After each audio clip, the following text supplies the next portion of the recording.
welcome to round 2 of the Penrite ProMX Championship presented by AMX Superstores. We're here at Canberra, the nation's capital, at this tight and technical track just outside the city centre. I'm Rihanna Crean, thanks for joining us. And as always, alongside me, the 11 times Australian Motocross champion, Lee Hogan. Lee, last time, the first round of the season at Wonthaggi, rain, hail, wind, we had it all. What was your takeout? Well, aside from the weather, from a telecast and a racing point of view, it was a fairy tale start. My top 3, I've got to say, I had such a fantastic time there. I've got to say my favourite moment of the day was Regan Duffy's Moto 2. It was exceptional. I think that's going to go down in history as one of the all-time greats. My second favourite, I'm going to say Kyle Webster and how he dominated MX2, winning both motos very easily, I must say. And also, I'm going to say my top 3, a young gun, just a 13-year-old kid by the name of Hayden Melrose, and what he did, performed exceptionally well in the MX3 class. So they were my highlights, I'm going to say. We've been greeted by beautiful conditions here at Canberra, but very different track conditions. What can we expect? Well, polar opposite, isn't it, really? We've got nice, sunny, postcard conditions here, but the track is also polar opposite to what we had at the first round. It's hard pack, but they've done so much preparation with the track, with ripping and watering. The lines that are forming here are exceptional, and they've got so many ruts to choose from. So to find an athlete that goes good at round 1 and round 2, you've got to be well-rounded. So looking forward to seeing how this picture plays out. But how's the track going to evolve as the day goes on? I think that as the day goes on here, one thing I can promise you, I've been racing here since 1990 and I know this dirt exceptionally well. Yes, I'm that old. I'm going to say that this dirt has a very small window of nice, beautiful moisture. It goes from muddy to nice and tacky to dry and dusty very quickly. So these guys have to keep doing the exceptional job they've been doing so far and try to keep this chalky cake dirt going on. You make it sound very tasty. Our very own Danny Ham took us for the Michelin track preview yesterday. Check it out. One thing we'll notice about the track this weekend is just how soft it is to begin the day. Now, that's not just limited to being out on the track, that's right here on the start line. And this surface at the moment really isn't compacted down at all. So the ruts that get developed from everyone doing these starts is going to make it very difficult to get out over the gate and get yourself a good start.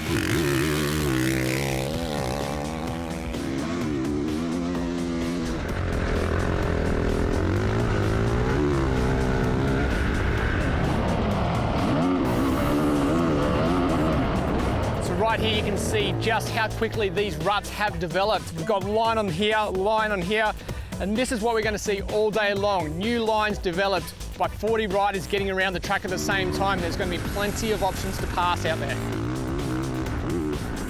Canberra is known to be a relatively tight track, and Michelin Corner right here is no exception. These switchback corners open up a lot of different lines and passing opportunities. You'll see the riders go from inside to outside, outside to inside, crossing over each other all the time. Right here, we're going to see a lot of passes. One area you can make up a lot of time on this track are these jumps right here. 27 metres from takeoff all the way down to the down ramp. If you spend too much time up in the air, the guy that comes in behind you with more momentum, scrubs the jump and stays lower, will surely make the pass. The Canberra round is really going to throw a lot of challenges at these riders this weekend, and that there is your Michelin track preview.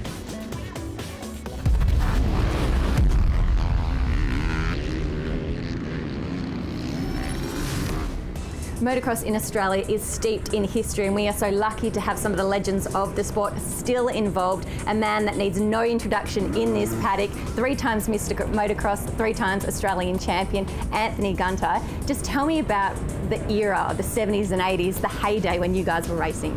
Basically, it was more a hobby, and then it became a profession. I think myself and Stephen Gore came professional about 78, where we could make enough money to survive on racing. And you know, the bikes are a lot different than they are today. You know, we used to travel with a trailer on the back of a car, and there was no big trucks and things like that. But you know, there was some very good racing, good strong racing, and some really good tracks. You talk about you and Steve travelling together, but your rivalry is what people say created this sport. I mean, what was that like? Yeah, we're best mates off the track. But, you know, on the track it's a different story. The gloves are off, so it was like, you know, we've probably had a couple of clashes here and there, I'd say. And he's always been a good mate and always been a good competitor. You've got a bike here this weekend that is incredibly special to not only yourself but anyone in motocross. Tell me about the bike. Okay, so this is a Kawasaki SR 500. People think it's a KX, but it's not. It's an SR, which is a full factory 500 motocross bike.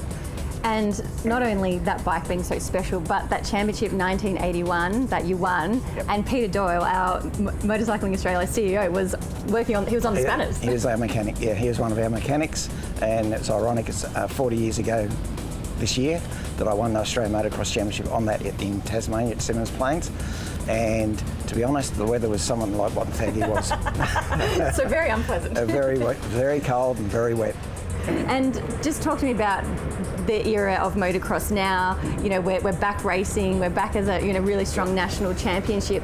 You know, what are your sort of thoughts on how it is today? It's good to see the racing back after being away all last year, and it's good to see like the amount of people here and the amount of riders is getting supported. We've got full grids, and it's I think it's going to be a really good year. It's a new series basically with new promoters and a new whole new year really.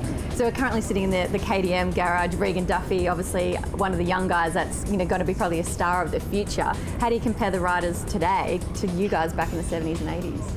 I think the riders are probably more fit, and like the guys that are professionals like Regan have to train a lot and they put a lot of time and effort into training. Back in our day it was more like we went to work, we'd drive to Queensland, race on the Sunday, drive back Sunday night and go to work Monday morning. The riders these days have put a lot more effort in, I think, than what we did, a lot more into training, and the other side of it is that the bikes are so much more advanced than what we ever had.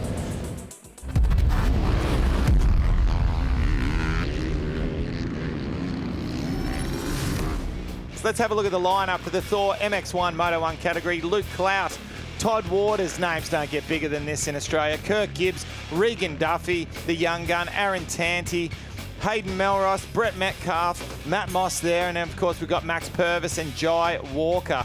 Now Matt Moss, when we saw him out in the shootout before the pole shootout, we were looking at his times and we were a little concerned. 1:39 was his time, but he set a 1:33 on the very last lap. So whatever issues he had during that shootout, resolved them, back in track now. Who will jump out first? It's only a matter of time before we get this one going. You can see the number 9 there, Tanti. We spoke to him earlier. He is getting ready for this one.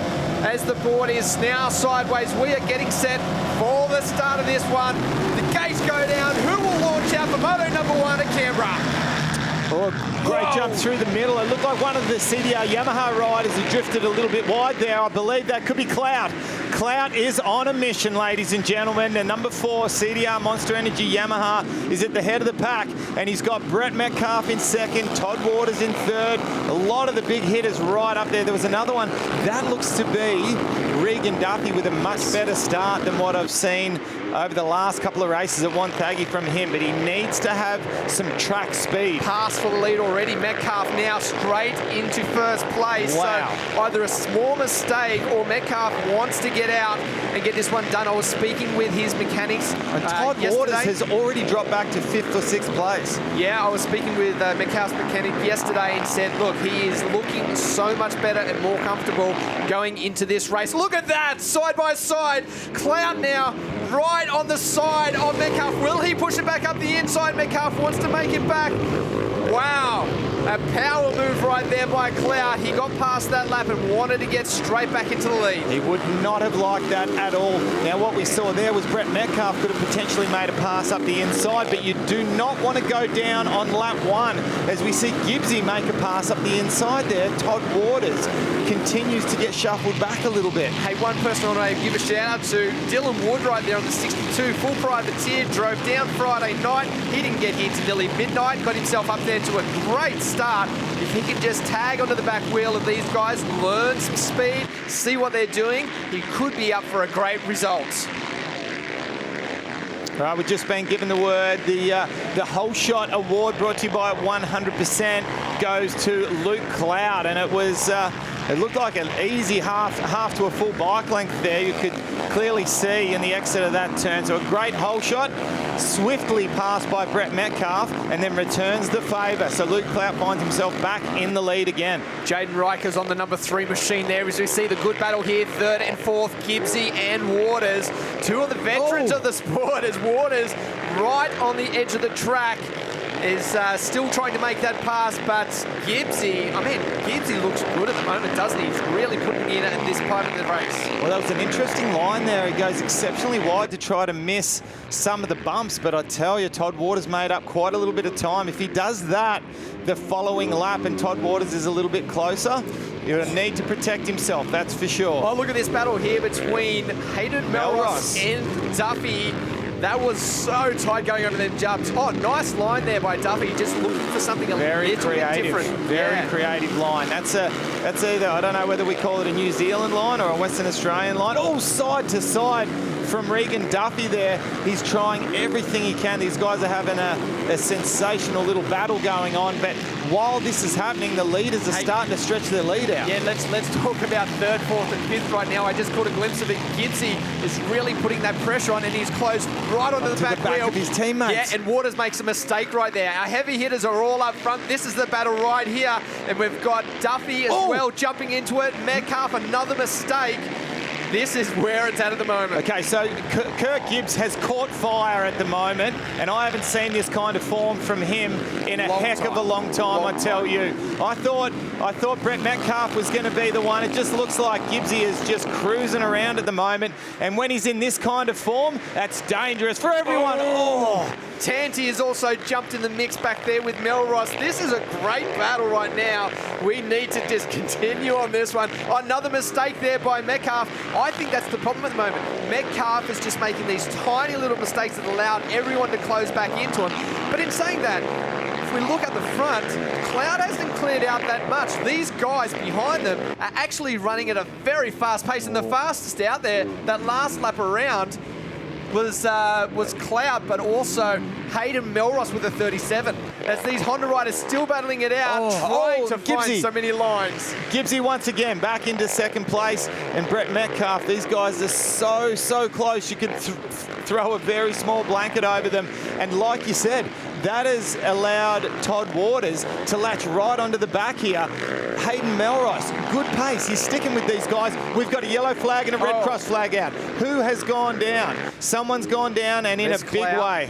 Cloud is through there, which is great. But this battle, oh man, it's tightening up right now. 4 riders, have a look at this. You know who's on fire? Hayden Melrose.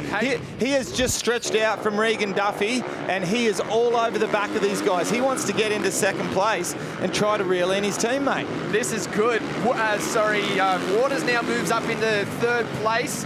And Metcalf is about to fall into the grasp of Melrose as well. Melrose is looking good. When was the last time we saw an MX1 race like this? This is a dream come true. These 4 riders here, if we just pull Luke Clout back to the group again, we'd have some kind of... Mossy. It's Mossy that's gone down. Oh, it's the 102. And there's a limp there. That's a sore leg, hip something. That's no good for him. Hopefully we might hear a little bit more info on him very soon. But yeah, this battle up front, Waters has found fire as well. Waters around the outside, he's got the line up the inside. What a move at the moment. Can Gibbs retaliate and get back around there? Well, you know what, Danny Ham? Brett Metcalf just needs to take a deep breath at the moment, and he needs to try to regain his composure, whether he's got a little bit of arm pump or he needs to change up his lines. Something needs to happen, or he's going to lose track of the back of these guys, and he's going to feel the pressure of Regan Duffy, who is all over the back of Brett Metcalf as we speak. There's no doubt those first couple of laps were tough for Metcalf. Wow, around the outside. That was brave there by Melrose. Dives back up the inside. There is Melrose. Have a look behind them. Oh, the 2 riders! Almost come together. So close to hitting each other. Melrose and Gibbs, evasive maneuvers right there. There is Max Purvis just going through screen as well. This battle is sensational at the moment. Waters scraping the handlebars through that rut. There is Metcalf, and you are 100% right. Metcalf needs to take a deep breath and regroup so he can stay up there, and it looked like Melrose may have made the pass. No, still just there behind Waters. And that's what Melrose needs to do. He needs to keep the pressure on the back of Todd Waters, because if you let Todd Waters get into too much of a rhythm, he'll be able to pick up pace. A little bit of a mistake there exiting that corner from Todd Waters. It's allowed Melrose to stick right with him. This is a sensational battle that we're seeing. Regan Duffy, he is all over the back of Gibbsy, and he wants to play a part. He wants to get amongst this battle. You know what? I think the two Honda riders at the moment moving back is possibly a result of them both battling each other so hard. They have just tightened each other up. Yeah, they did. They both pumped up a little bit, I feel. But it's definitely not the smooth riding styles that we're so used to seeing out of these couple of riders. There's plenty of time left to go in this Moto number 1, 16 minutes on the board before we even think about seeing a checkered flag. There is Regan Duffy, now gets into the 4th position in front of Kurt Gibbs. Now these Honda riders are smart. They've been around a long time. They just need to regroup, as we've said, and they can play a part at the end of this one. As things sit at the moment, what we predicted, the Luke Clout show here at Canberra, he's dropped a whole moto, he's angry, he's got some points that need to be made up, and his time is now. Well, there's Rikers on the number 3 machine. The Kawasaki rider, he sits back there in 9th place, just behind Aaron Tanti on the Gas machine. Just in front of him there is our lead rider, Luke Clout, on the number 4, as he makes his way past one of our lapped riders. Coming through the Michelin right-hand corner there, doing a sensational job, looking very colourful.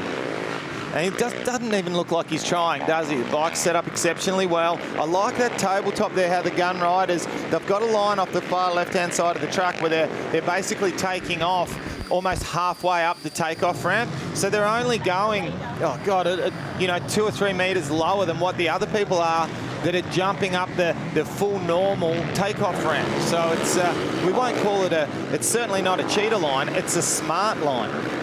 And smart is what you need to do around this track. There are so many lines that if you do fall into that rhythm where you're just out there riding your own race and not even trying to find these new lines, these better lines, it's going to beat you up, really. You've got to continually, every single lap, look for these new lines, especially right now with the way Luke Cloud is riding through all of these lap riders.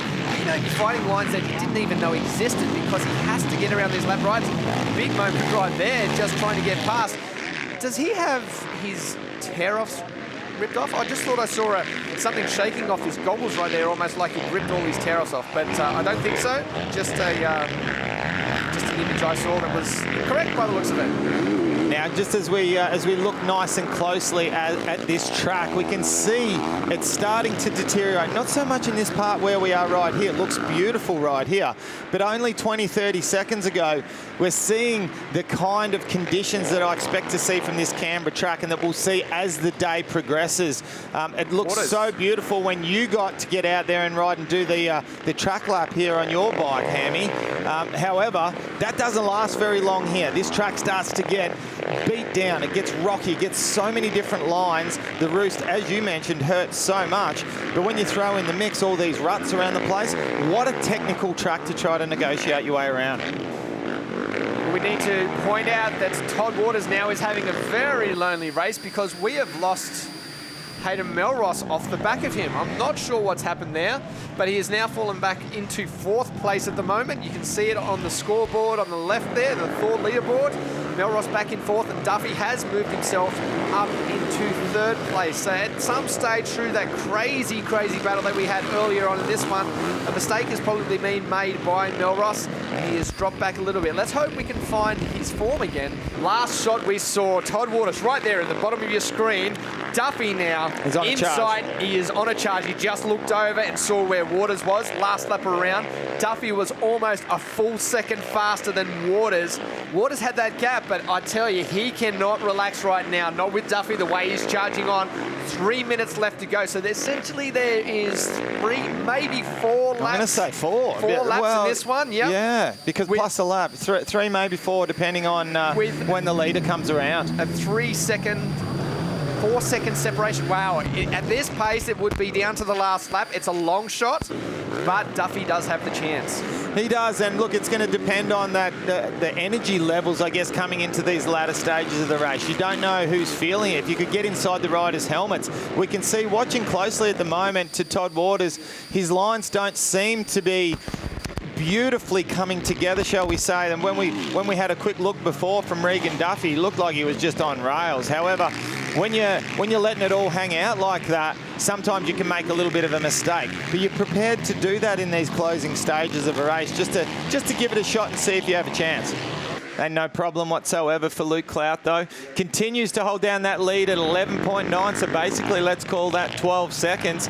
And then back to Regan Duffy is in third place, who continues his march towards the front. He's taken nearly another full second off Todd Waters in that last lap. So as we approach the final lap board, Hammy. Yeah, it's tight. It's getting very closer. Tight.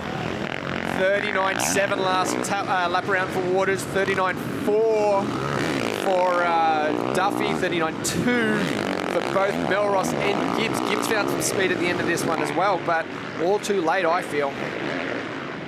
And really would like to find out what's happened with Brett Metcalf. He's 46 seconds off the race leader, and that's not Medi. Normal. That's not normal for Medi. Something's happened. It would be absolutely fantastic. I know it's almost going to be impossible to do, but it'd be great for Rihanna to be able to grab a quick chat with Medi to find out what the heck happened there from the start of the race that we saw, actually past Luke Clout and had the lead. I know. So, crazy. You don't expect to see that, especially out of Metcalf. As we see Luke Clout just cruising around at the moment. He's done nothing wrong in this one, that's for sure. He's had almost a flawless race. He was challenged early on. He did make the retaliation pass back, as we see Waters on screen at the moment, and Duffy is in striking distance, but I tell you, it's going to take a lot over this last quarter of a lap for him to be able to make that pass. It's going to take a mistake from Todd Waters. It is. As we see Luke Clout moving his way towards this final Has turn. a little look over his left shoulder. He knows what's about to happen. As they move towards the finish line, and a perfect start and retaliation for that moto loss. Redemption. At the round number 1. This is going to sit very well with Luke Clout. Waters comes across in second. And how close was that? Couple of bike lengths in it, and Duffy is not happy. And I tell you what, I love to see that. I love to see him not happy. He's 18 years old on a 450, and he's not happy with reeling in the current champion and finishing right behind him. That's the kind of hunger that we want to see. Let's take a quick look at the results here for Moto 1 of the MX1, brought to you by Thor. Luke Clout with a sensational win from Todd Waters, Regan Duffy, back to Hayden Melrose, Kirk Gibbs rounding out the top 5. Then we saw Brett Metcalf, Jaden Rikers, Aaron Tanti, Jai Walker, the privateer on the Honda. Great job from him. Back to Jay Lamb, also another privateer rounding out the top 10. Great to see the privateers up there, isn't it? Having a good blow at this championship as well. As we head down to our race winner with Rihanna. Yeah, congratulations. Big celebrations for our Thor MX1 Moto 1 winner, Luke Clout. Huge relief after a really difficult Wonthaggi. Yeah, basically the first round was my only throwaway. So from here on out, I need to start winning races, and a lot of them to get back. So, you know, we were fastest in qualifying today, and now fastest, well, first in the first race. So starting it off really well, and you know, just looking forward to the next two motos. Incredibly intense race, particularly you front guys. You were just saying how tough it was for the duration of that MX1.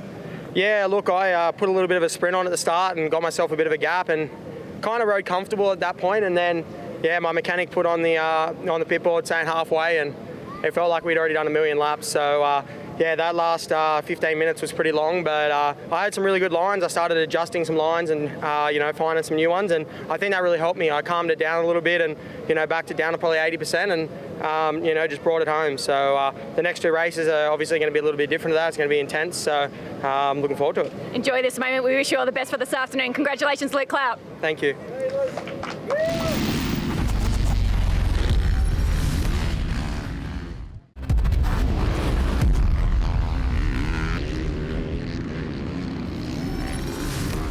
With so many different components on the bike, it's really important that you get everything dialed in on the race day to make sure that you get the best performance out of them. One of the biggest things here is the tyres. Now, I'm going to quickly show you through these. These are Max's set of tyres that Todd Waters uses on his race bikes. There's two very distinct differences between these. We use these at Wonthaggi. They're very wide apart. It's like a scoop, a big paddle tyre. Grabs the sand and doesn't go right into it, throws a whole heap of dirt out. From here, we move across to the soft terrain tyre. Now, the knobs are a little bit closer. There's a lot more rubber there on the ground to be able to bite into anything that may be a little bit harder underneath compared to the scoop tyre. There's more on the sidewall here, but still plenty of room for that dirt to escape this tyre. So as you can see, there's a big difference between these two tyres. Now, Todd, can you explain to us a little bit though, how important, or the importance of getting the right tyre on a track like this? Yeah, it's a great question, Danny. So earlier we had practice qualifying and the track was, it was quite soft, so we chose with the soft terrain tyre. As you explained with the paddle scoops, but it doesn't work very well when the track's got a base to it. So that's what we're seeing today, and it's really important to have tyres on hand that we can change to. And that's the beauty with Max's tyres, is we start off with a soft terrain tyre when we need to scoop into that dirt, but we still need grip on hard pack up ramps and so on. Now we're going to change to an intermediate rear tyre, so that the difference with that is the knob is a little bit firmer, so it doesn't roll as much on the harder pack. Knobs come closer together, more surface area, works really well on corners that look like concrete, Getting the rubber on the ground is really important. I opt to go with a hard pack front. I need lots of feel when the berms get really hard pack and entering into turns. So I like to have a nice wide tyre on with plenty of surface area, so that makes me feel comfortable. I wanted to speak to you a little bit about your connection with Max's, the relationship that you've built with them. You're actually now developing the tyres for the Australian conditions with them. Yeah, so it's really exciting. So Max's in the motorcycle industry, it's a name, but it's not a massive name. And that's where I follow the downhill mountain biking a lot, and it's the leading tyre in mountain biking. So the guys have gone, okay, we want to come over and we want to take on the motorbike industry. And that's what they've done. We've organised a test together a couple of years ago, and the thing that really stood out to me is I tested the tyres, I gave my feedback, and they said, no dramas, we'll go back and we'll make you one and send it over and we want you to test it. And I just went, wow. I've raced professionally for over 16 years now, and I've never developed a tyre. I've ridden with factory tyres and different compounds and all this, but never has my feedback gone into a tyre. And that's what we're doing with Max's, is we're creating a tyre for the Australian conditions. So it's really exciting.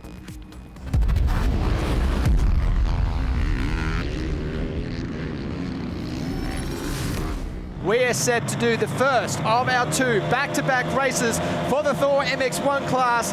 Gags are about to go down. Who will jump out first? The all-important hole shot as we get underway. Clout with a good one, and Duffy is also right there. Who will actually get the hole shot? Oh, big crash here. Oh, we have had a yard sale pile up here. There's just riders gone down left, right and centre, trying to make out and see if any of our big guns have gone down. Possibly Canty may Great have been. to see Rikers up there in the top three as well. Another one who's been Bad getting terrible starts. Yeah, Rikers is a really quick rider, especially in these sprint races. I think this will suit him down. Water sits there in fourth place as well. Bossy back there in sixth. As we take a look at the replay, have a look towards the middle to back end of this field, and I think it's around about right of screen. Oh, right in the middle there. One rider going down and everyone else just unable to avoid him. And Melrose, I don't know how he managed to stay on that cusp of the powdery berm on top. He must have ridden that fine line right the way across, because he wouldn't have been able to see where he was going, and he somehow managed to stay on the track. Regan Duffy peeled out a scrub that was almost too big there. Yes. Only just managed to bring it back. But he's just doing everything he can, because Luke Cloud is going to be trying to check out as we speak, I tell you. And as for the 100% hole shot award, it does go to Luke Cloud. The all-important hole shot in this race means absolutely everything. Duffy is right there. Now, we said it after the first race, or you said it, I should say, Lee, that Duffy didn't look happy. He was on a charge at the end of that race. He was starting to move forward. Moss up the inside, a little bit squirrely going into those ruts. He has got a bit of pace going as well at the moment. Gibbs and Metcalf in behind them. So we are set for a pretty rip snorter race right here with all of our big hitters up the front. Melrose was very impressive in Moto 1. Let's see if he can continue that speed and get up there in this one. Well, this is the first chance that we've had to really see Mossy at all. Of course, a massive crash, and we thought he actually hurt himself in Moto 1. But here's out here, he's had a pretty good start. He's got some very creative lines here. Oh, and finds himself in a super deep rut, and looks like Rikers has managed to round him up around the outside. So, as you can see, not just Mossy, but a lot of these riders here, they're trying to find some magical lines. It just almost looked like Mossy was off the track there. I don't know where he's going, but he knows his way around this track here. He's ridden exceptionally well here recently, but I think everyone's just trying to find themselves a bit of gold out there on the track. And Metcalf unable to make that pass stick. Rikers controlling the inside. Around the outside, oh, Metcalf.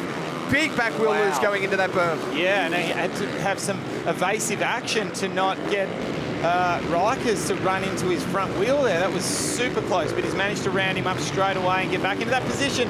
What a to and fro little battle we're seeing here from the Kawasaki and Honda riders, as no one wants to give an inch, that's for sure. Well, as they go into the bell turn right here, it is back and forward, but look at the lead here.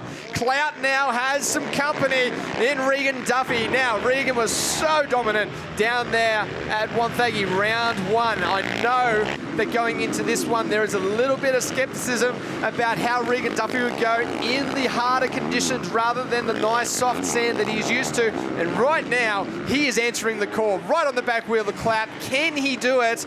8 minutes left in this one. Sprint all the way to the end. Well, you can't do any better than keep pressure on the back of Luke Clout. If Luke Clout's in fine form and his day is meant to be with victories in race 1 and the back-to-back 2 and 3, then hey, it's going to fall into that place. However, all you can do is to keep pressure on him and try to force a mistake. And hey, if you're good enough, make the pass. But that's yet to be seen. As we can see Todd Waters, little look over his shoulder. He knows he's got company there with Hayden Melrose. Oh, Melrose is looking good around the outside. Oh!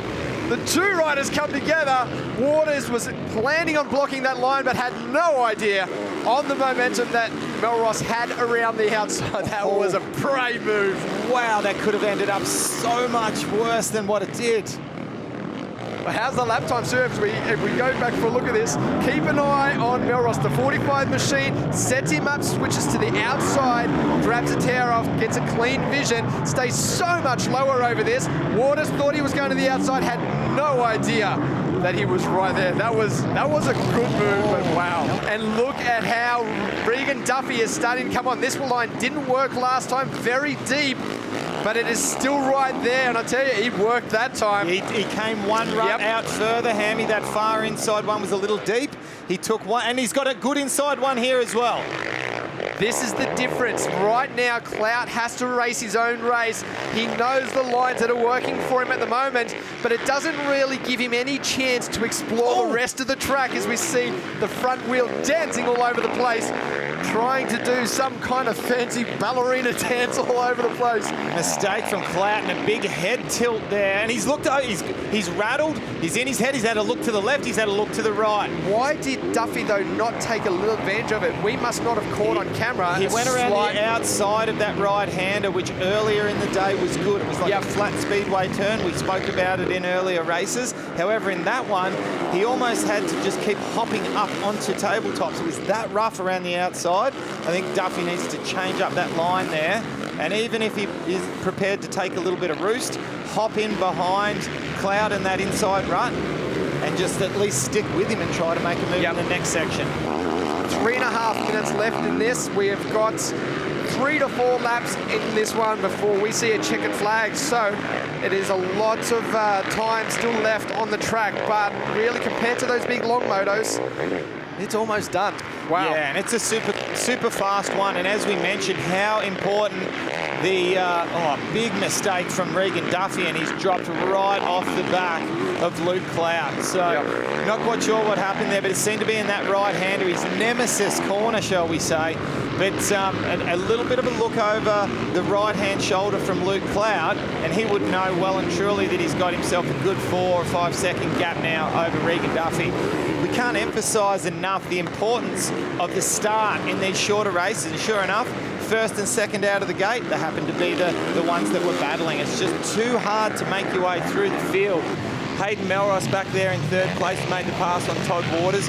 Todd continues to hold down fourth place, and a much better ride from Brett Metcalf this time. However, he's still 15 seconds off the pace, whereas, whoa, sorry, just as I say that, yeah, Kirk Gibbs back in sixth place. He's a further 2 seconds behind Brett Metcalf.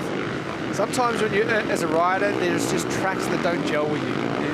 No matter what you do, you just need to get through the day, and maybe this is one of those days for the Honda riders. They don't seem to be their normal selves. You know, we know that Metcalf and Gibbs can both be strong on a difficult track. We saw it down in Wonthaggi with Metcalf, just how fast he was at the end of the races.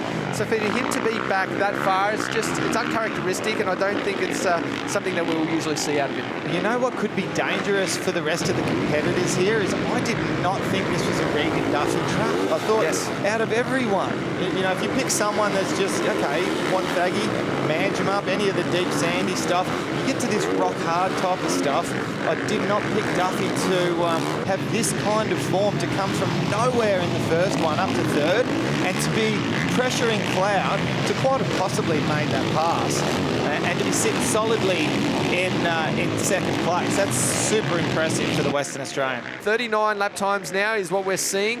138 last time around for Melrose. So last lap board, he takes a quick glance back to see how far back the other riders are. I just caught a glimpse of Duffy. Went over that finish line. He is just in the top of screen just there. Under 2 seconds, the gap between Duffy and Melrose. Yep. So would be fantastic. We can just grab a quick little glimpse of the that. Background there, you can see Duffy just hit over that tabletop, and Melrose right behind him. So right as Duffy was landing off the tabletop, Melrose was taking off. So about to receive the blue flags being shown. For anyone that doesn't know, the blue flags are for the slower riders, just to let them know that the fast riders, the lead riders, which is what we've got on screen right now, with Duffy in second, they are coming through to put a lap down on the riders, so don't get in their road. So they do their best to try and stay out of it, but it is definitely closed up between these two. Is it too late though for Melrose? We're only half lap left. Well, now I'm wondering if Duffy knows that Melrose is that close. He doesn't look to have huge amounts of intensity going on. However, when the track's this slippery, you can't really have too much intensity, can you? Or you end up going down. Last thing you want to do is throw it down on the last lap. So trust me, I guarantee you Duffy's given it everything he can, and that was a beautiful left-handed corner as he tips it into the auto light right-hander and makes his way towards the checkered flag. But Luke Clout continues to hold down, just over 3 second lead now, not too far apart. They're all realising what's going on here. It's such a short sprint race. They've still got to do it all again. It doesn't matter if you win by 10 seconds or you win by 2 seconds. A win's a win. And from the looks of things here, there we go. Luke Clout coming through. CDR, Yamaha, Monster Energy Racing rider, taking that victory there. And of course, Regan Duffy, incredible ride there in second place. Hayden Melrose back there in third. And some 15 seconds back to Todd Waters, a long way back, and then Metcalf and Kirk Gibbs. There they are, the confirmation. Waters in behind there, Metcalf, Purvis, Gibbs, Rikers, Lamb and Whiteman are your top 10. Don't go anywhere. We have yet to do part number 2 of this one.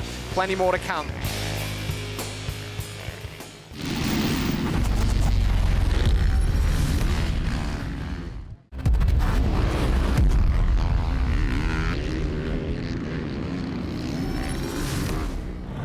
We are set for a real treat. Can Luke Clout jump out into the lead straight off the bat once again? He has had a very solid day so far, and I know Regan Duffy would like to give it to him as they go through this first turn this time around.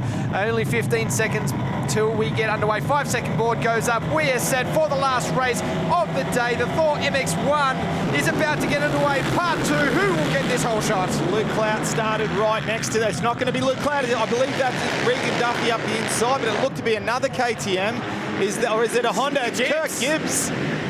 Kurt Gibbs from Luke Clout and Regan Duffy once again getting another sensational start. Clout all over the track trying to make a pass in these early stages. Well, I had Clout going into that first turn in third. Yes, he looked a long way back to me coming across. And now he sits in second, so I'm not sure who else was up there. There is Duffy in fourth. I thought Duffy had that. I don't know what has gone on around there. Nice line by Gibbsy around the outside. Can Gibbsy run this pace? Let's see. Tanti, yes. Tanti has somehow made a pass on Regan Duffy, and if Duffy's not careful, I believe Melrose may have just made a pass up the inside of him.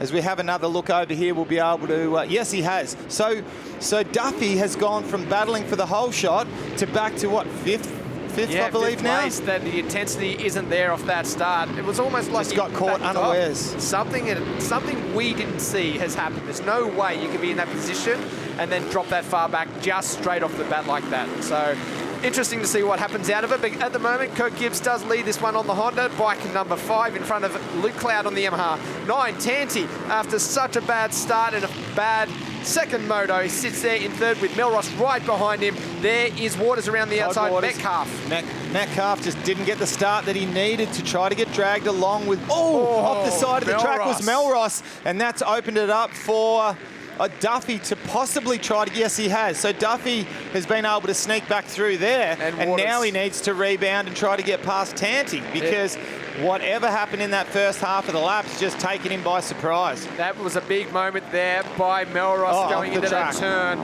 It could have ended very badly for him. It's going to take him a second to regroup, but it's still Gibbs that holds that lead. As we see at the bottom of screen there, the Honda rider has managed to hold off the attack from Clout. Clout looking over his shoulder just to see who's back there. Oh, Clout with a loss of a front wheel going into that turn, but he has managed to hold himself up. A big move up the inside here. He's putting the pressure on. He's very fast over these tabletops. Watch for the inside line coming down here, and the scrubs from Clout. See if he can keep it low and get up there. No, he has dropped back, made me look like a fool, but he has been so fast going down that straight. Well, what Kurt Gibbs needs to be careful of is that section that we just went through that starts with the right-hander that we spoke about with Regan Duffy in the last race, that outside line.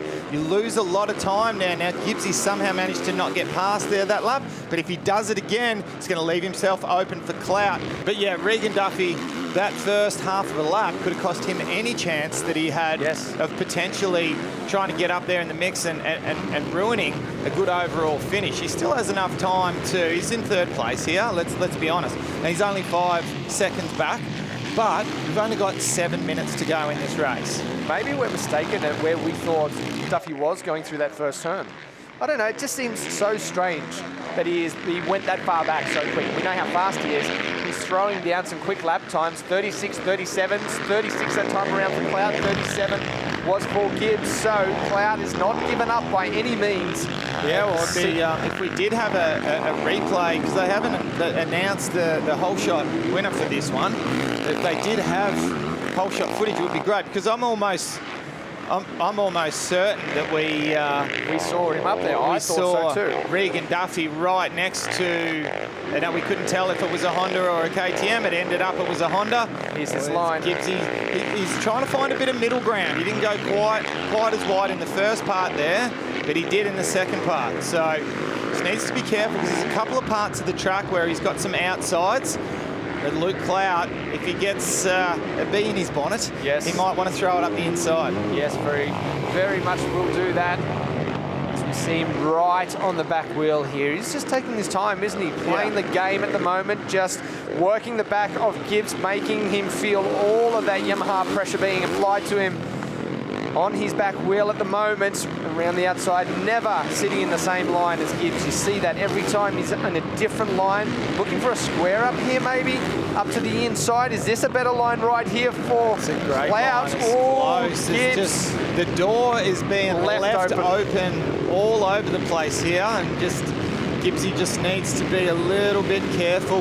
And just once again, just explaining a little bit further about the points, the fact that part 1 and part 2 of this race, that both score points and they get accumulated for the overall of this second moto. So in other words, if Luke Clout finishes in second place here, and he still gets maximum points for the back-to-back moto situation. Correct. Yeah, so he doesn't need to win this. It won't make 1 point difference to his overall points chase. That's correct. However, pride, we know there's a lot of pride with Luke Clout. Here's the inside-outside lines here, Lee, that you've spoken of so many laps. Let's see. He's a lot closer this time. Yeah, it's a game, man, going out that wide when you know that there's someone right there. I don't really like this line here. It seems they slow down a bit off that jump up the inside. It's funny, they both, it seems to equal itself out by the time they get to here, though, and they scrub in different directions off that first of the big tabletops. Is he going to ride around the outside of him right here? Yeah, he's looking, isn't he? That inside line that Gibbsy takes there's got a big hole coming out of it, and then Clout, he jumps back across this one, puts himself in a good position right there. So I think the ability for Clout, aside from the fact that he's copping a bit of roost. Oh, Gibbs. A little mistake from Yeah, Gibbs. so he's had to go to the inside this time. They both pushed rather wide, squared it up though. Who's going to get the better drive going down nice here? drive. Who's bravest under brakes? Oh, from the outside, Luke Clout, give yourself a clap, mate. That was a brilliant move. Set that one up nice and early from the turn before, and Gibbs just had no answer for him going into that run. Yeah, now it'll be really interesting to see, does Gibbsy stick with his original lines? Does he try to keep away from the roost? Does he try to pick up something, try to do something a little bit different that he hasn't been doing and try to pick up on some of Luke Clout's lines? I think, you've got nothing to lose, really, do you? When you're in Gibbsy's position, you've got nothing to lose. You've got to let it all hang out and give it a go. So it'd make no difference for Clout to have finished in second place for his overall today, but I would say with Gibbs, for sure, he really needs to get that first place to get the best points out of this. And look at this, almost around the outside, tries to square it back up though. Answered by Clout. He knew exactly where he was going. So they go down the back, over the tabletops again. Who can maintain this? Or Gibbs. He's not giving this one up just yet. No, he's not. And if he can just pick up one or two little lines, and then so long as he's still got a little bit of energy left to be able to throw it down in the latter stages of the race. We're only 2 minutes and 45 seconds to go. Big mistake from Clout off the side of the track, and he needs to try to find his way back on again. There's no easy entry back on. We're able to look at how close Hayden Melrose is. He was 7 seconds back. Let's see how this plays out. Wales looking at the timing monitor, Lee, there. This is the whole thing with motocross. Mistakes can happen. You put that pressure on the riders in front of you, and these things are easily made. Oh, up the inside. That was Gibbs. They touched. That was Gibbs punting him off the track. Now, that was not intentional, but the two lines definitely came together at the end of that rut, and Gibbs was just throwing it in there. Yeah, so there we can see on camera now, Kirk Gibbs coming in the number 5 in the factory Honda racing machine. He comes up and over the Penrite finish area into the Maxxis turn. We'll try to, in the background, see if we can pick up. Just how far back? 4.48 according to our so drop back a second. Yep. Melrose only 1.5 behind Clout. You know that Melrose would love to get up there and be the next CDR Yamaha to be going across the line, so he will be pushing it very hard.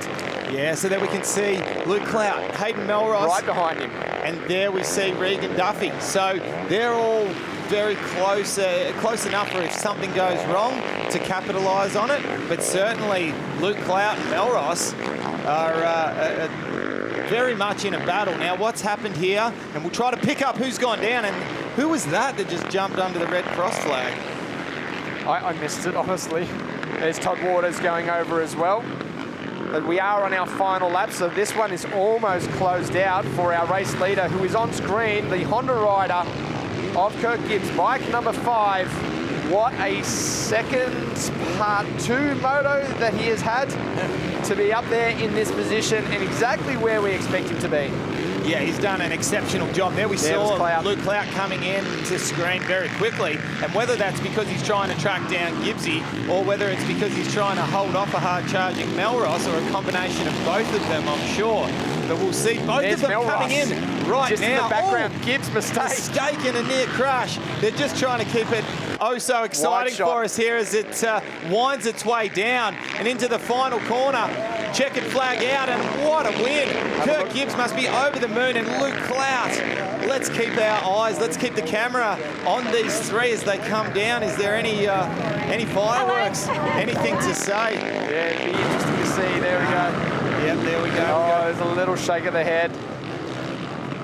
Yeah, no, Rubbin's racing. So Kirk Gibbs with a sensational victory there in part 2 of this second round of racing for the MX1, the Thor MX1 category. Let's take a look at the Thor MX1 results here for Moto 2. Kirk Gibbs taking the win from Luke Clout, Hayden Melrose, Duffy in 4th, Waters in 5th, back to Max Purvis in 6th. We see Brett Metcalf, Jaden Rikers, Aaron Tanti, and Jay Lamb. Jay Lamb's had a good day today, hasn't he? Yeah, that is a job. fantastic day for Jay Lamb. Yeah, time for the podium for the Thor MX1 back-to-back Moto 2, taking up 3rd place, Regan Duffy. Regan, you're a little bit disappointed even though you're back on the podium again. Yeah, it's a tough one. It always sucks when you feel like you can win, but you don't quite get there. But I can't be mad about it. I've still got the red plate. I'm on the podium. It's my rookie year, so yeah, I've got to take the positives away, and yeah, I'm already looking forward to round 3. Yeah, fantastic riding there by Regan Duffy, taking out 2nd place.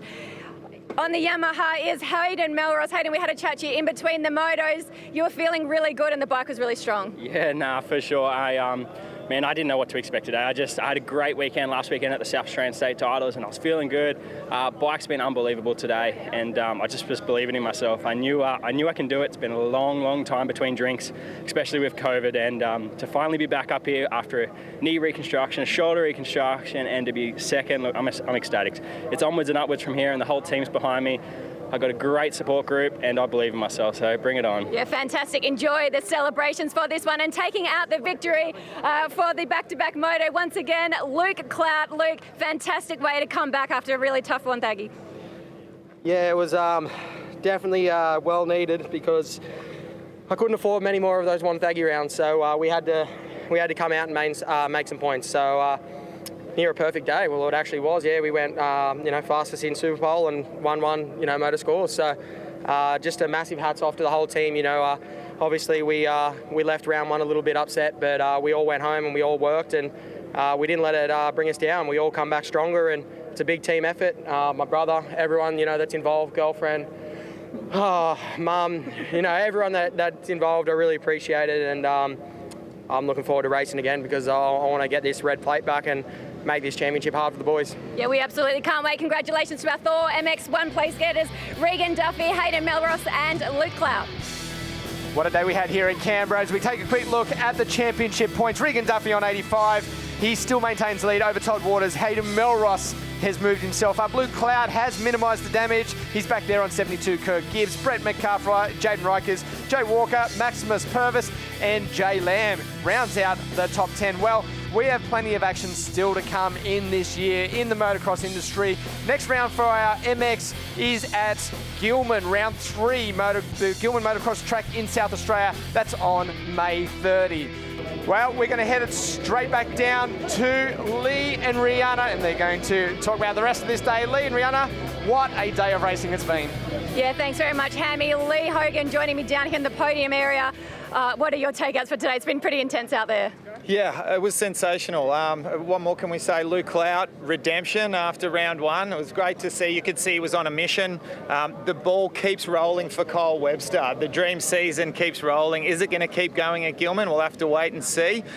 Spectacular weather. It's just been fantastic. Hammy and I have had a ball in the commentary. Hope you've had a good time, Rihanna. But wow, the racing was just amazing. Yeah, absolutely fantastic. Already can't wait to round 3 at Gilman, South Australia. That's on the 30th of May. In between, stay in touch with all the action on the Oz Pro MX Instagram and Facebook. We look forward to bringing you all the action from Gilman.